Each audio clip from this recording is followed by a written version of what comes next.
За үзэгч та бүхэндээ энэ өдрийн мэндийг хүргэе. Видеоны дараагийн ярилцлагын болондоо Монгол Улсын үндэсний урлагийн их театрын дуучин Баццэглэнтэй уулзаад байна. Тэгэхээр юуны өмнө танд одоо энэ өдрийн мэндийг хүргэе. Өнөөдөр бол та сая дөнгөж бэлтгэлээсээ гараад ирлээ тийм үү? Өдөрт ер нь бэлтгэлээ хэдэн цагаар хийдэг үү? Сайн бацгаана үзэгч та бүхэндээ энэ өдрийн мэндийг хүргэе.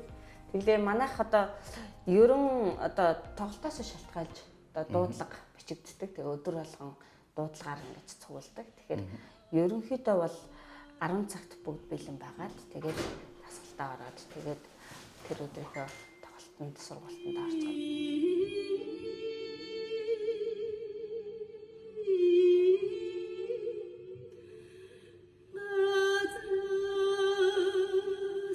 Усны тунгалаг тамирын гол гэдэг дуу та одоо дуулсан бичлэгээ одоо Facebook дээр тавьсан байлээ. Ер нь одоо энэ таны тухайн бичлэг бол одоо бэлтгэлийн үеийн бичлэг байна.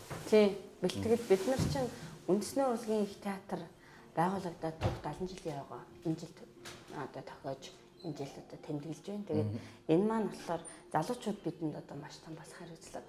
Яагаад тэгэхээр одоо хуучнаар ардын дуужийн чуулга гэж байхад маш одоо тухайн цаг үеийнхээ алдартнууд одоо манай чуулгад одоо дуучид одоо маш их байдаг байсан. Түмэн дэмбэрлэггүй, адар сүрэнгуй, банзрагч, норов банзад, өлзөө орших гэл тийм. Тэгээ энэ сайхан бүх уран бүтээлчдийнхээ уран бүтээлийг бидний өнөөгийн үндэсний урлагийн театрын залуу уран бүтээлчид яаж авч байгаа юм бэ гэдгийг бас харуулсан алтан үеийн дуунууд гэж сая тоглолт маань болж өндөрлөлөө. Тэгээд тэр тоглолтын бэлтгэлийн одоо хэсгийн бичлэгийг бас өөрийнхөө пэйж дээр тавьсан. Тэгээд анзаарч харсан та бүхэндээ баярлалаа.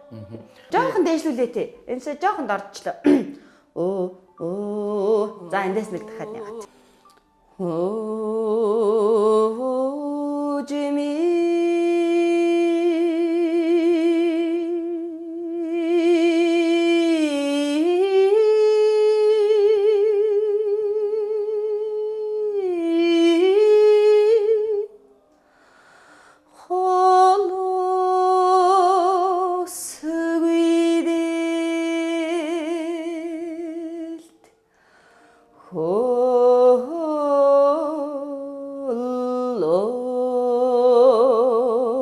Усны намтыг үгилэн ирдэг улсын сүрийг усанд хөвч усны тунгалаг тамирын гол тунгалаг тамирын гол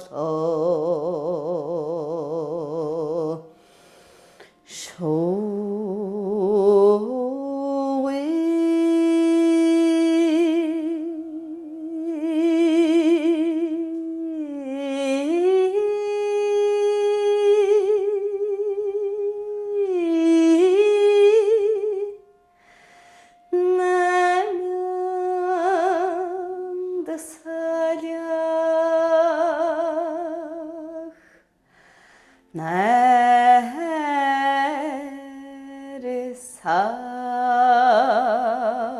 шууд чуулан шагшран цэнгэхэд үзсэн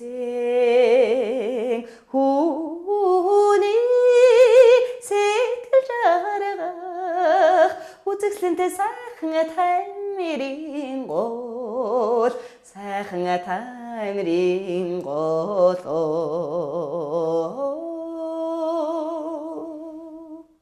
Та ер нь яг ингээд энэ дууг дуулж ихтаа ер нь юу мэдэрдэггүй яг ингээд яг нуглаа цоглог энэ бүх юм дээр нь би яг одоо энэ гол одоо хэрлэн гол айгүй гоё юм намуу бүр ингээ мэлтгнээд ингээ урсд юм л шүү дээ. Би тэгээд ер нь голны урсгалыг одоо яг тэр одоо энэ тамирын гол гэдэг голын урсгалыг тэр би яг тамирын голын урсгалыг хараагүй л дээ. Би энэ дуугаар дамжуулж би яг тэр хэрлэн голтой төстэй урсдсан болов уу гэж би бодоод байдаг байхгүй юу. Тэгэхээр би яг тэр голын урсгалыг би бас аюу боддог. Яг ингээл яг цаанаас ингээл гол ингээ урсж штэ. Тэгэн гол ингээд нэг ингээд давлгаа ингээ хараад тэрийг харсараад нааш ингээ ирждэг штэ. Ирээл дахиад цаанаас би харцаа ингээ цаашаа олгоод ингээ харсараад ирээл яг би энэ эхний удаан би хэсгийг яг тэгэж би боддог. Тэгээд тэгэхээр ингээд бас нэг өө гэдэгтээ би цаанаас ингээд харцаа ингээд харна шүү дээ. Тэгээд өө жими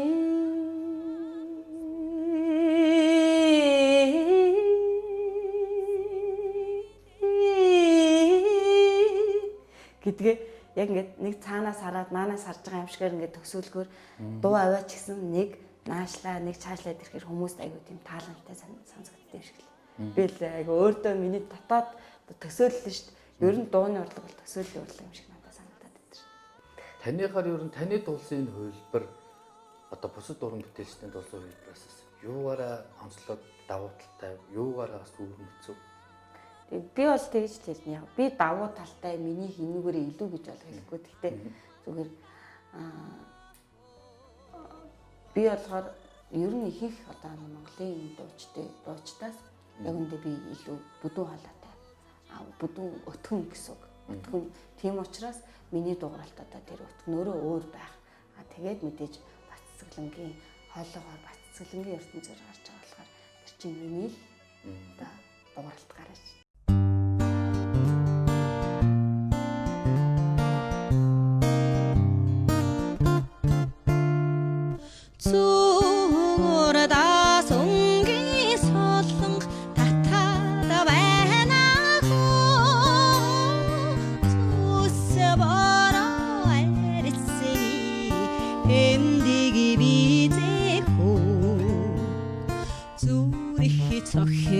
Сэтгэж хөдөлөөд тогтлоод байна зүудээ салдаггүй ганцхан амрага дурсаад байна. Би тэгээд өнөөдөр одоо Марко Поло кинонд очиж дуусан Зэргийн тэншил гэж Монгол ардын уртын дуу би дуулж байсан. Тэгээд тэгэхэд бол би үнэхээр би хөдөөний гэдгээр би үнэхээр юм бахархсан. Яагаад тэгэхээр би тэр сайхан талбартыг би тэр сайхан ахуй амьдралыг би мэдэрч өссөн учраас надаас шууд Монгол хангалтж байгаа байхгүй. Тэгээд надаас Монгол хангалтаа гэд өнөө зэрлэгүүд гэдэг шиг тийм хандлага мэдээж би гарахгүй шүү дээ. Тэгэхээр энэ бол миний бас нэрийн удас болж байгаа, миний намайг тодорхойлж байгаа маш том хүчин зүйл нэрээ гэж би бас ойлгоо. Одоогоор мэдэгдэж байгаа Монголын уртын дууны одоо хамгийн эрт дээр үе гэж одоогоор бүтэн дуулагдж байгаа. Магадгүй зарим одоо хагас дуулагдж байгаа, зарим хүмүүс хагас мэддэг тийм уртын дуу энэс төрөнд үүсээд одоо дуулагдж байгаа дуу яж магадгүй би тэрийг үүсэхгүй би мэдгүй шүү дээ. Одоогоор бүтэн дуулагдж байгаа эртний гэж хэлэгдэж байгаа дуу гэвэл Зэргийн тэншил, Эртний сайхан гэж хоёр дуу байна. Эртний сайхан бол Чингисийн одоо 13 дугаар зуунд Монголын одоо төрт ёсны одоо төрийн сүлж дуу байсан. Зэргийн тэншил гэдэг дуу бол одоо Чингисийн 92 загалыг магтанд болсон юм дуу. Тийм ч утгаараа бас ямар дуу дуулах вэ? Энэ Хувлаа хааны хүүхдийн одоо найран дээр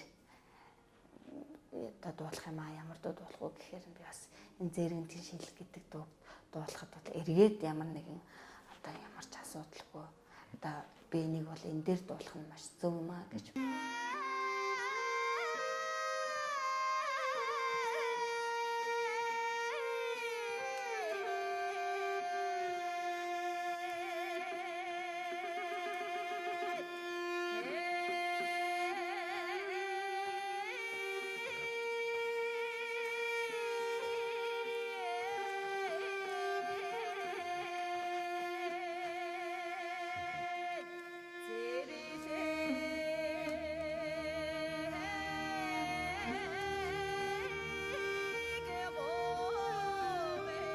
Одоо Марко Поло киноны Монгол дахь төлөөлөгч, Монгол дахь продюсер гэхээр манай Оргил киноны Оргил ах ажиллаж исэн. Тэгээд тухайн үед Баццэглэн ийм одоо Хувлааны найран дээр дуулах одоо ийм уртын дуучин одоо сонгон шалгаруулж авах гэж байгаа маа. Чи сонирхож байвал видеого явуулаач гэдгсэн.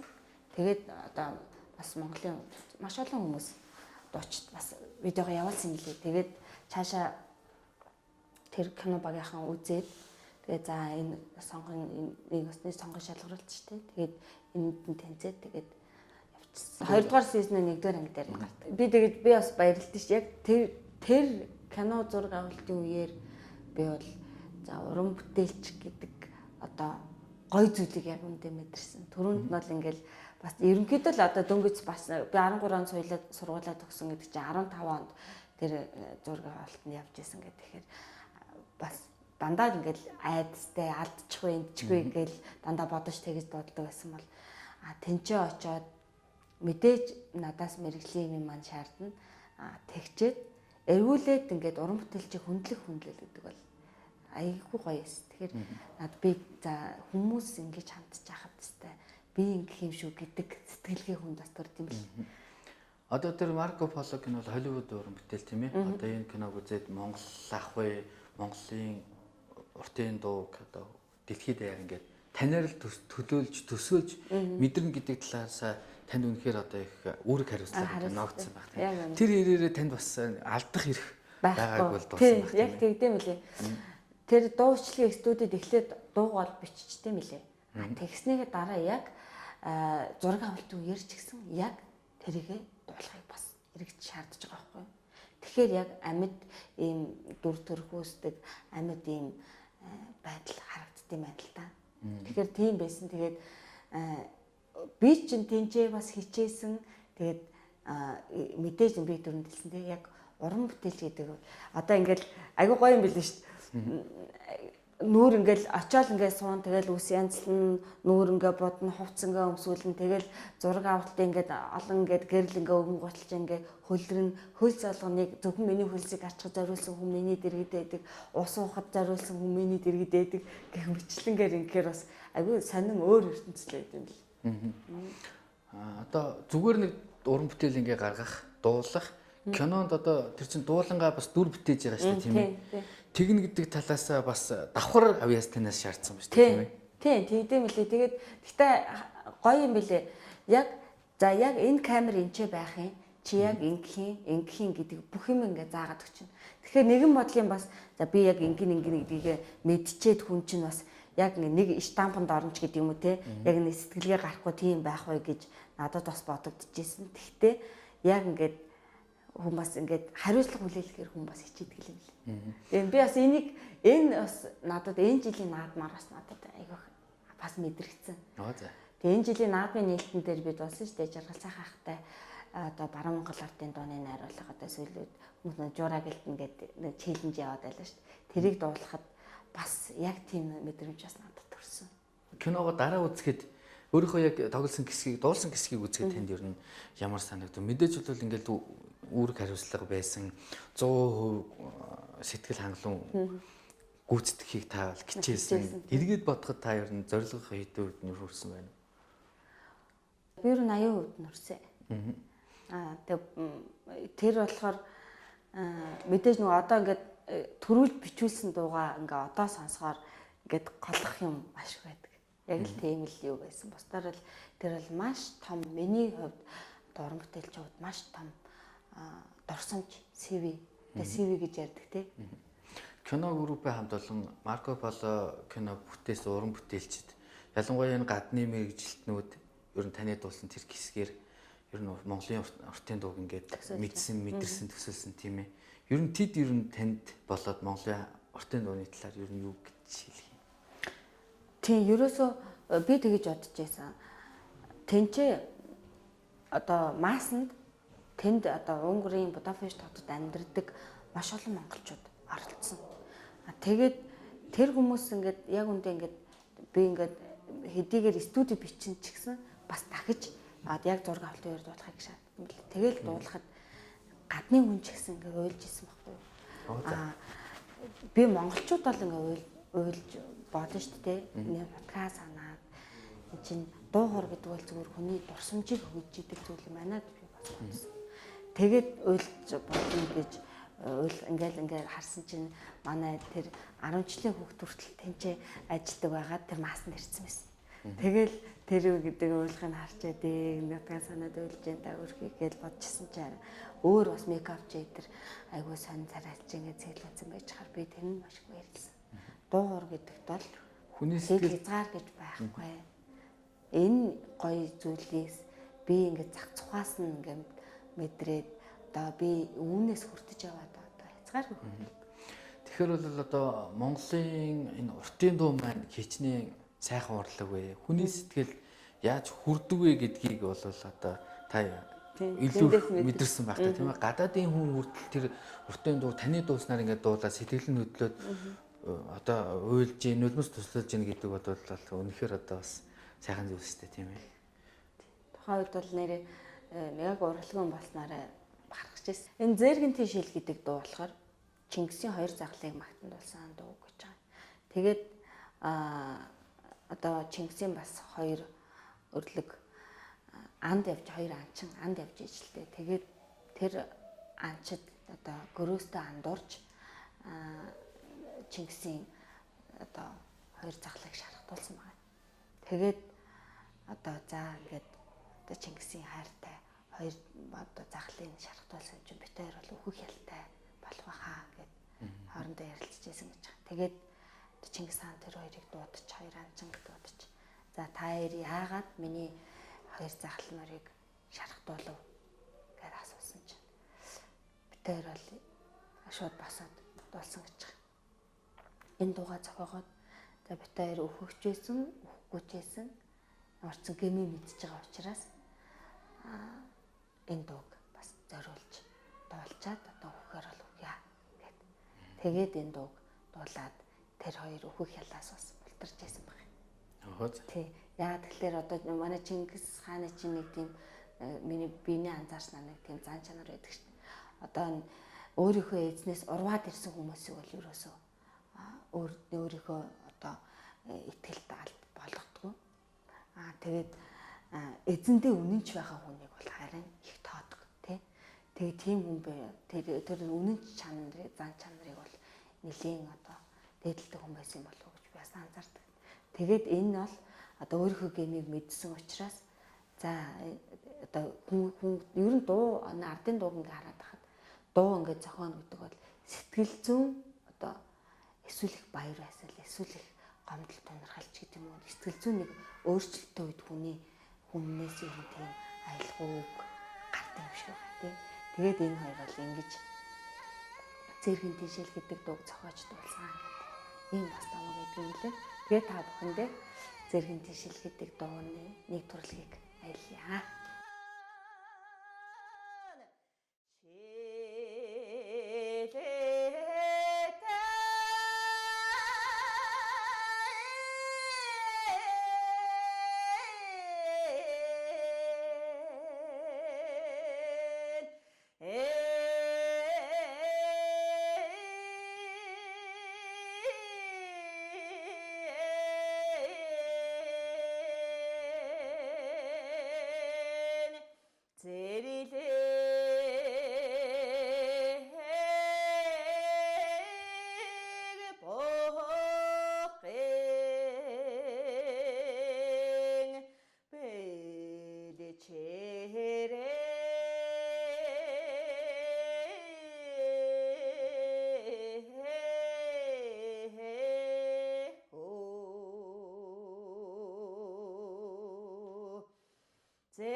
Кино гэснээс та бас нөгөө үндэсний телевизийн нэг олон ангит кино тоглож байсан. Техникалсан сарна. Тэр юуг киног хүмүүс бас их үзсэн байд юм лээ. Тэгээд хамгийн гол нь тэр кинон дээр нэг эсрэг дөр гэж ярьдаг штэ. Тийм дүр байсан болохоор хүмүүст айгаа уулын хөөрг охин байж аасан моходор тахалцсан гэдэг хүмүүс надад айгаа ирж исэн. Тэгтээ би тухайн тэр кинонд тоглохдоо л энэ л та муухай дүр гэж би ерөөсөй бодож байгаагүй. Хүмүүст муухай санагдтал тоглож ийн гэдэг чинь та дүрээ бас амжилтаа сайн амьлуулснаа л илэрл байх тийм ээ. Одоо хичээсэн. Тэгээд би тэгж боддیں۔ Ер нь одоо уран бүтээлч нар одоо дүр бүтээхийн хувьд бол тэр дүрээ өмөрж тоглох хэрэгтэй гэх. Тийм билээ. Тэгэхээр би бас тэр дүрийг бүтээхийн тулд тэр болроо гэдэг бүсгүйг яагаад энэ хүн ийм ааш гаргах болсон бэ гэдэг шалтгааныг би аюу харахыг хичээсэн. Яг тэр хүн яг үндэ амьдрахын төлөө тийм алхам хийж байгаа, тийм үйлдэлүүд хийж байгаа. Гэхдээ тэр зохиол дээр ийм үйлдэл гэж учраас би тэгж зөвтгөж харж байгаа. Магадгүй өнөөдөр би одоо бодох юм бол тэр хөөхөдтэй тэгж одоо модод сайдахгүйгээр өөрийгөө тэгвэл хөгжүүлээд явах хэвээр боломж байсан шүү дээ гэдэг юм уу тий. Дараа нь бас тэр бүрийг бодоход тийм бас тагч угалчдаг пэндгэр охиныг яах гэж дуудсан юм. Тэрэглээ. Чараа доош ороод байгаа юм биш үү? Тэний мэдих асуудал биш. Би энэ хамтлагийн гишүүн.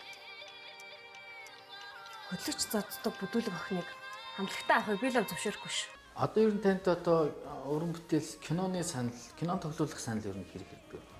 нэр ирдэ шүү дээ. Ер нь лээдгүй ирдэг. Тэгээд би бас кинон тоглоно гэдэг чинь надаа ер нь аюу хэцүү шүү дээ. Би тэрийг гаргаж чадаач үгүй ч гэж бодно. Зарим зохиол нэг таалагдахгүй. Ер нь бол би нэг гэж жагаад гоё нэг түүхэн кино. Оролцсон.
Төр засгаас энэ үндэсний урлагаа ялангуяа таны театрын хамт олныг хэр сайн дэмжиж байна? За ер нь одоо гадна дотны бүх том арга хэмжээ, бүх том тоглолтууд, хүндэтгэлийн тоглолтууд бүгд манай энэ чуулга дээр. Манай энэ чуулга одоо тэр бүхнийг нуруунд дээр авч явж идэг. Тэгээд одоо үүнийг маань одоо бас төрдсөн маань хараад шинэ байртай болгоно гэж одоо хэцүү сайхан зураг гаргачаад байгаа шүү дээ. Одоо тэгээд газрын шийдсэн гэсэн, дэд үтцийн одоо шийдсэн. Тэгээд одоо барьж эхлэхэл одоо барьж эхлэхэд байгаа гэсэн. Тэгээд одоо ямар ч хэсэн нэг барьж эхлээд биднийг өөрийн гэсэн тайзтай болохгүй бол бид нар яг үүндээ маргааш бид нар хэдэн цагаас ажилд цуглах вэ гэдгийг мэдэхгүй амьдарч байна. Яагаад тэгэхээр драмтай тайзаа хувааж авдаг. Тэгэхээр дараа нь хизээ бид нар тайзаа өгөх бид нар мэдэхгүй байдаг. Тэгэхээр ингээд ямар ч нэг төлөвлөгөө гаргаж болтгоо. Тэр аюу хэцүү байдаг. Маргааш хэдэн цагаас одоо маргааш нэг ажил ярьдаг гэхэд би тэгэхэд завтаа холгүй болов гэдгийг мэдэхгүй амьдарч байгаа гэдэг бол бас хэцүү шүү дээ.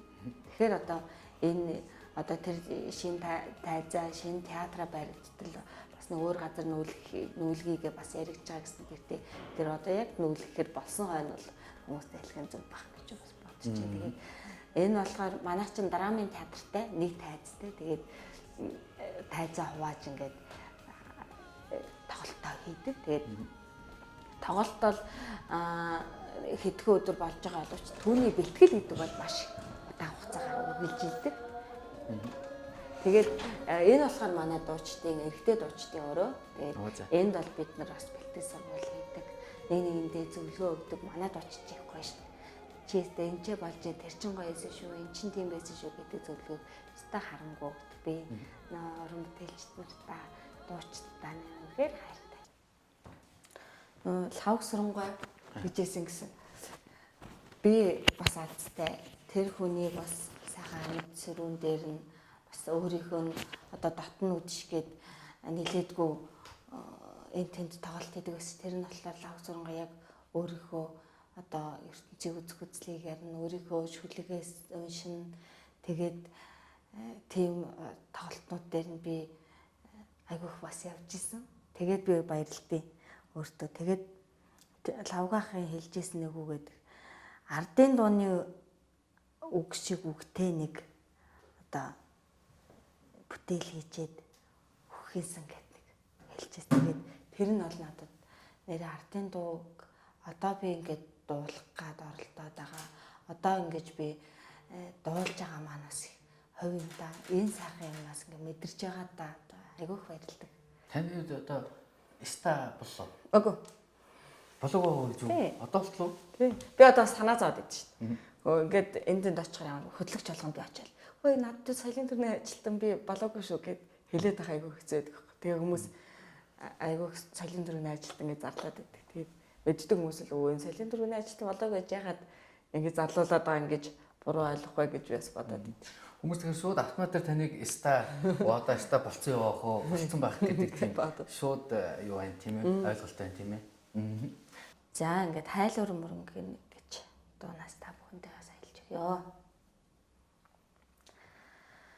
Хайлуур мөрөнийг байхада харцны уснаас чиг өөхгүй дэхөө ханьялсан аммарга байхада харсан бүхэн тохирохгүй дэхөө уляс танголыг байхада урсгад уснаас чиг өөхгүй дэхөө учирсан аммарга байхада уулзсан бүхэнтэй тохирохгүй дэхөө уулзсан бүхэнтэй тохирохгүй дэхөө.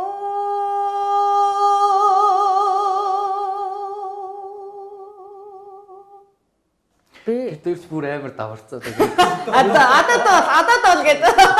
Ер нь баг таны бие даасан тоглолтыг ер нь баг ийм Харин бүх миний бүх аймсаг үзчихлээ. За видеонуудын ярилцлагата үндэсний урлагийн их театрын гослол дуучин Бац Цэцэглэнтэй ярилцлаа. Танд баярлалаа. За маш баярлалаа. Эгүрсэгэний хамт олондоо маш баярлалаа. Та бүхний ажилд өндрөөс өндөр амжилтыг хүсье. Одоо миний энэ өчүүгийн ярилцлагыг минь одоо үзсэн, сонссон та бүхэндээ эрүүлийн хэн хорвогийн хамгийн сайн сайхан бүхнийг хүсье.